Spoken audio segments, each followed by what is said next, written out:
என்னம்மா பண்ணுறீங்க? ஹாய்ங்க. இன்னைக்கு நிறைஞ்ச லைஃப் ஸ்டைலில் வந்து என்ன லஞ்சுன்னு பார்த்தீங்கன்னா சாப்பாடுங்க.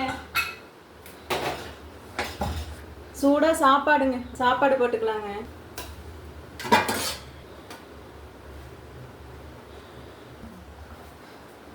சிக்கன் குழம்புங்க.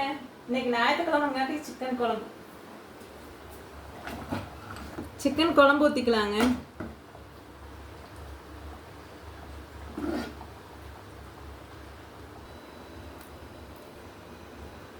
சிக்கன் குழம்பு, சிக்கன் கிரேவி, ரசங்க,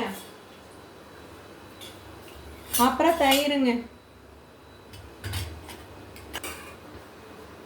இன்னைக்கு ஞாயிற்றுக்கிழமை. நீங்களாம் சிக்கன் செஞ்சீங்களா, மட்டன் செஞ்சீங்களாங்க? எல்லாம் சாப்பிட்டீங்களாங்க? சரி பாருங்க, நானும் வேலைக்கு கிளம்பியாச்சுங்க. சாப்பிட்டு வேலைக்கு கிளம்பியாச்சு. எங்கள் சேனல் பிடிச்சிருந்தா சப்ஸ்கிரைப் பண்ணுங்க, லைக் போடுங்க. பாய்ங்க.